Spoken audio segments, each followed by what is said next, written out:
Memorial landscapes are capable of encouraging the sharing of stories and hard truths, ingrained in the cultural fabric of Indigenous groups. What creates a place of memorial, and how might the natural and built environments be considered to provoke a memorial experience? We will look at examples that memorialise Indigenous events before discussing how these might inform future designs. The history of a site can be marked with temporary interventions that commemorate specific events in history without depending on physical structures. For 3 centuries, Waitangi was a meeting point for the Māori tribes of the North Island.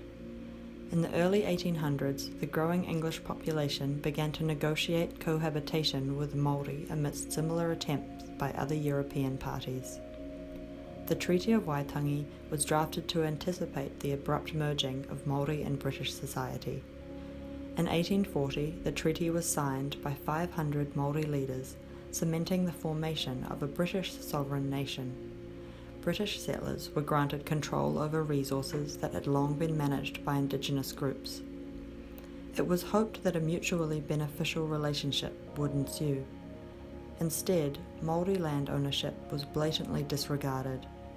Over a century of antagonism followed, including 30 years of armed conflict known as the New Zealand Wars. Today, the treaty grounds are occupied by several physical structures, but it is a bare outdoor space that is most used for memorial processes. The Waitangi Day Festival takes place annually on the upper lawn and includes government-led ceremonies, spiritual observance, and various forms of entertainment. These events are usually juxtaposed with less celebratory forms of memorial. Protests often occur close by, expressing dissatisfaction with the ongoing reconciliation process. In the case of Waitangi, it is the lack of physical structure that facilitates this tradition of debate and memorialization of complex Indigenous colonial relations. On the 23rd of August 1966, 200 Gurindji stockmen, domestic workers and their families initiated a strike, led by Vincent Lingari at Wave Hill Cattle Station. The strike followed more than 80 years of massacres, stolen children, and poor living conditions for the local Aboriginal people. 9 years later, in August 1975, Prime Minister Gough Whitlam ceremonially returned a small portion of Gurindji land to its traditional owners by pouring soil into the hands of Vincent Lingari. The Gurindji strike was instrumental in heightening the understanding of Indigenous land ownership in Australia, and was a catalyst for the passing of the Aboriginal Land Rights Act in 1976. It is also important to recognise that Wave Hill is a site of ongoing challenges for the Gurindji people. The symbolism of the handback portrays a victory for the Indigenous people, though legally the victory was anything but straightforward. Rather than having an autonomous community and cattle station, as they intended, the Gurindji landscape remained inextricably linked to white intervention.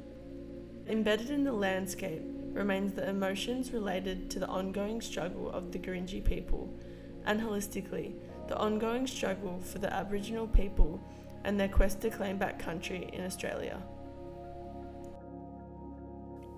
The annual Freedom Day Festival, held in Gurindji country, continues to celebrate this moment in history and its significance for Aboriginal land rights. Consisting of arts, culture and sports, the festival acts as a form of the memorial process by celebrating the past history of the landscape. Both the Freedom Day Festival and Waitangi Day events rely on behavioural connections to land that have resulted in a memorial landscape. In these cases, it is the repetition of transient events that express and develop Indigenous cultural memory. Clearly, it is important to consider how a designed space might interact with existing rituals and how it might encourage their continuation. Physical interventions within the landscape can pay reverence to the existence and history of Aborigines. to understand how physical structures might be portrayed differently within Aboriginal culture. It is useful to look at traditional Aboriginal land management practices and how these differ from Western ideals and assumptions. Simplistic assumptions are often made of the traditional built environment and settlement patterns of Aboriginal communities. In reality, the pre-colonial Aboriginal existence is a complex set of relationships between the physical and social environments. These landscape interventions often contrasted to European standards, and thus many of them became widely disregarded. Geoffrey Greenaway's Nagara Place is a landscape that fuses local Aboriginal motifs with the contemporary representation techniques to create a gathering place in urban Melbourne. Meaning is woven from the 7 seasons of the Kulin Nation, seeing the site being divided in 7 sections and planted with Indigenous species that communicate the importance of the landscape in sustaining life.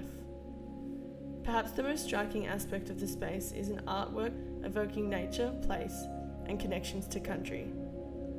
Whilst the space draws on motifs such as body paint and traditional carving practices, the overarching feeling of the space creates a sensitive yet progressive view of Aboriginal culture. Aboriginal land management practices are a direct inscription of culture onto a landscape, whereas Nagara Place entails more of a symbolic, almost diagrammatic gesture of cultural representation. Each precedent suggests that meaning can both be derived from value associated with traditional Indigenous interventions and sensitive contemporary representations.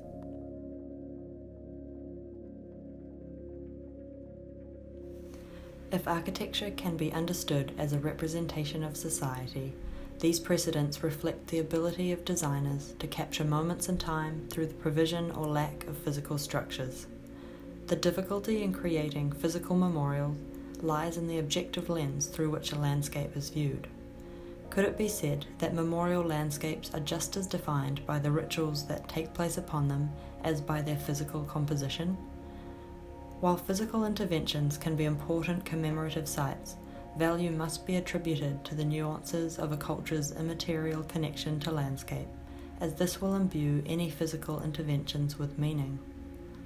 How, then, does a memorial sensitively commemorate past death and hardship while encouraging ongoing growth, education, and celebration of culture? Perhaps ceremonial memorialization is an especially powerful tool because it relies on the living to maintain the tradition of oral communication strong in Australian Aboriginal cultures. The compromised ability for Indigenous people to make place might be strengthened if designers were to acknowledge and integrate the role of cultural rituals.